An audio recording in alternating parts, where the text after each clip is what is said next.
Ladies and gentlemen, boys and girls, and everybody in between, it is I, your favorite narrator from Ohio, Brian Von VA, back at it again with another set of D&D stories. Have you ever fallen down and scraped your itty-bitty little knee when you were a little kid? Well, I have, and I even said to my parents, "'Tis but a scratch." So it's only fitting that we have What Are Your Best "'Tis But a Scratch" Moments, Part 2.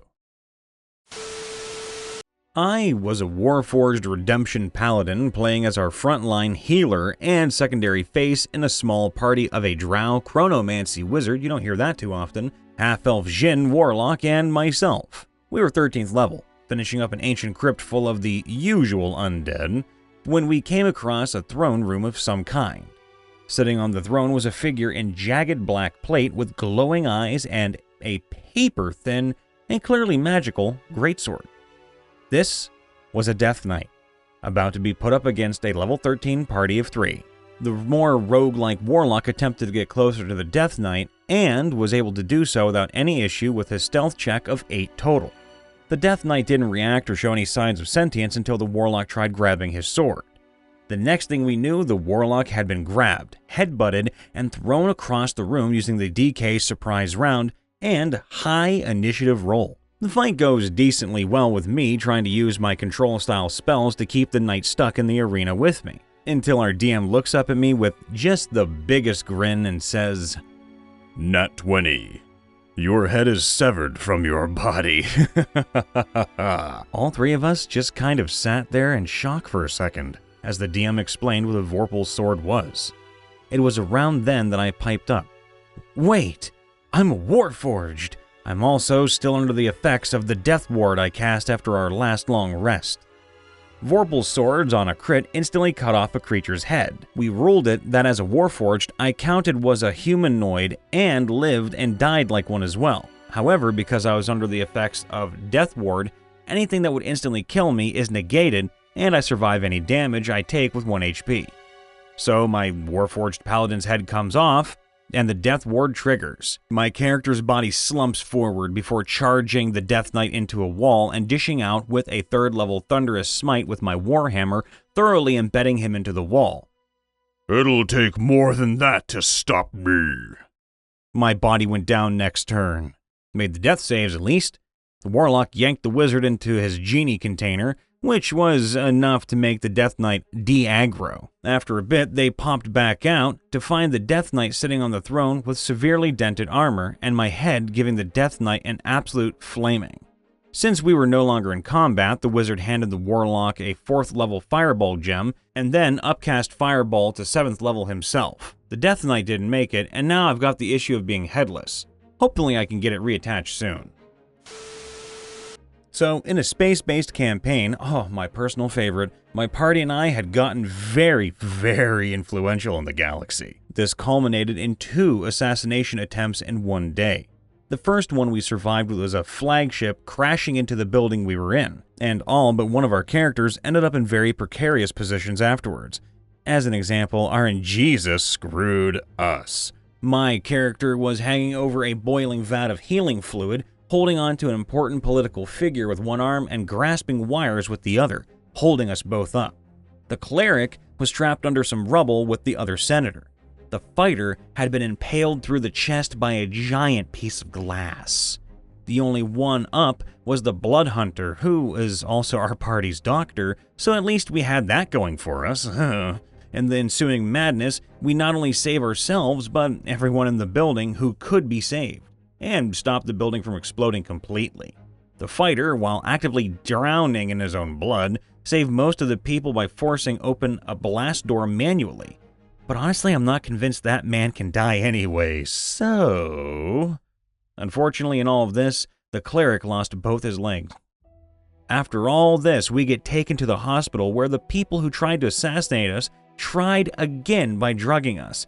This gave us all slowness, and then attempting to murder us in our sleep. The fighter, who literally less than an hour before had been impaled, got hit by 2 pipe bombs and fell through the floor, and still managed to survive and warn the rest of us. We were all less than a half health and slowed, and the cleric didn't even have legs, but we still won. Honestly, craziest campaign I've ever been in, and the fighter sounds like a goddamn Terminator. Congratulations. I just started playing a Warforged Beast Barbarian for a few sessions. Goodbye, forever DM roll, ha hoo hoo. And I got lucky and rolled all 12s for my first 5 levels. My Barbarian is currently sitting at a good 92 HP at level 6, and we once fought a giant Electroid construct. The construct spent all of its turn's attacks on me, but because I was a Beast Barb Warforged, it meant I could use a shield, and with some good stats, I sat at a good 20 AC total. Yum yum. So after shrugging off 25 points of damage like it was nothing, my Barbarian went, "That was good for the nerves. Now it's my turn," and proceeded to rip it to shreds with their maw. I was the big bad evil guy's rival. When our party fought him and I were going blow for blow while my team stood behind me casting spells. I'm a half-orc monk, so I'm getting multiple hits every turn. The big bad evil guy and I kept fighting and not backing down, and then he gets me to 0 HP, and I drop. I use my racial feat and pop back to 1 HP and wipe my bloody mouth saying, "Is that all?"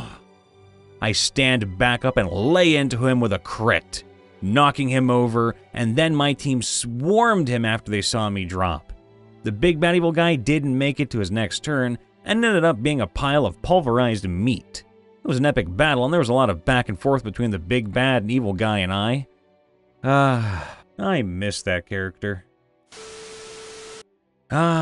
This one takes me back. This was 1st edition, and we were a party of 3 walking through a dungeon as one does.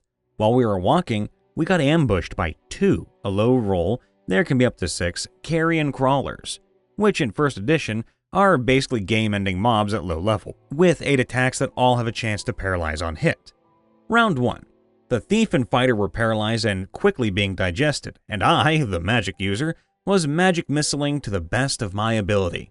The carrion crawlers weren't concerned with my missiles and killed my friends. Out of my 4 first-level spell slots I have at level 5, I did what any magic user would do and fireball with my only 3rd-level spell slot. Or I would have, but I lost initiative and was subjected to 16 attacks that only need a 7 or better to hit me. The next rolls were the most math-defying moments of my life. I was only hit like 5 or 6 times, which in 1st edition did no damage. Only the save for paralysis, their damage came from the digestive fluid they spewed on paralyzed targets. As I was saying, I was hit 5 or 6 times and was able to make every saving throw, then fireballed myself since I didn't want to provoke a retreating attack. I survived with 1 HP because I rolled terribly on the fireball, but it was enough to kill off the crawlers with the previous magic missile damage. TLDR, a team of 3 made it 100 feet into a dungeon, 1 escaped as a self-inflicted burn victim. Boy, do I have a story for you to hear. This is the story of how I almost got destroyed by an Elder Red Dragon and how it just didn't faze me. My party and I were doing missions for the ruler of a country in my DM's homebrew world. We were known as heroes for our tasks and feats, like destroying portals to the 9 hells, killing a Naga and a Chimera, and even finding one of the holiest artifacts of the royal bloodline, the Holy Avenger Longsword. I somehow was allowed to keep it as I got considered the champion of the kingdom with my party as my lieutenants. Now, we were in the towns of the kingdom collecting items for future missions and enemies, when an Elder Red Dragon began to cause terror and destruction wherever it went. My party and I began to make our way to the town square where our battle began. My party and I were all level 17, and I had 137 hit points as a paladin, Oath of the Ancients, and we were dominating the battlefield against him. I hadn't gotten hit once the whole battle, and I was getting some nice low-level Divine Smite hits on the beast, dealing good damage against it. But it finally turned his attention to me, and the bad news for me, I was by myself. The dragon shot its flame breath weapon at me, and I had to make a dexterity saving throw. Nat 1. I got the full brunt of the attack and took a total of 128 hit points. I was devastated, thinking this would be the end of my character next turn. That was, of course, if it wasn't my turn after the dragon. I activated the spell Divine Favor for an extra D4 radiant damage, then swung my Holy Avenger's sword with both hands and tried to slice its stomach open. Natural 20. I pumped into it a 4th level Divine Smite and got to roll 2d10, 12d8, and 2d4. The total damage of that swing? 87 damage. But I had one more swing, and lucky for me, I still had the Divine Favor up. A second natural 20. I pumped my last 4th level Divine Smite into it and dealt 74 damage and slayed the dragon. After the giant beast fell, my character fell to his knees and began to breathe and looked at my party members. They came to me and asked questions like, "Are you okay? Does it hurt? Do you need healing?" I just looked at them and said, "Nah, I'm good." Got up and limped away like a boss. Me and a lot of my friends were playing for the first time and came across a bounty board. Long story short, one of my less experienced friends decided that clearing a Griffin lair at level 2 was a great idea. So we went. Wizard instantly downed as the Griffin landed, Paladin got knocked down the mountainside and luckily caught himself before plummeting to his death, Warlock hadn't reached the top yet, and me, as a Half-Orc Barbarian, stood toe-to-toe with the beast. I was standing between it and its babies, a bad idea, and after a bit of fighting, the Griffin looked to be standing on its last legs. Paladin isn't back, Warlock was downed, it was just me and the beast. It attacks me twice, second attack is a crit. I survive on 1 HP thanks to relentless endurance, chef kiss, mwah. My turn comes directly after it. I attack, recklessly of course, and get the final blow. Nice. Hey everybody, Brian Von Vier here, making sure to check in after the vid. Here's hoping all of you out there listening in took a little moment to get some hydration going and a little snacky before the video even started. But either way, I hope you leave a like, subscribe, and ring that bell so you can get notified whenever we post or if we happen to go live. Though you can catch us easier over on our Twitch page, links are going to be in the description below. Hey, and if you want to submit a story to us, of course, do so on our subreddit r/MrRipper, where you can post your own stories in a thread that exists, or go ahead and make your own thread to start off a whole new damn chain. That being said, if you want to support me, Brian Von Vier, you can do so over on Twitch and YouTube. Links are all in the description below as per usual. As always, I try to end things on a positive as well, and today is no different. I just wanted to say, I'm really proud of everybody. We're making it through so much chaos right now. And I know a lot of you probably feel pretty alone out there because you can't see your friends and family and your loved ones. And let me tell you, thank God we live in the age of technology, am I right, everybody? We can literally send an email, a text message, or a simple phone call, or at this point, leave a comment or reply to a comment anywhere, anytime, so you can stay connected. And if you're feeling a little lonely, just say hi to someone down below. Because hey, we're all going to say hi back. If you tag me, I'll say hi. I'll always say hi to everybody if someone wants to say hi to me. So there you go. Just remember, I'm proud of you for basically surviving all of this right now. It's hard out there, but you're doing your best, and you need to keep it up. All the love, everybody. We'll be here waiting for you. See you next time.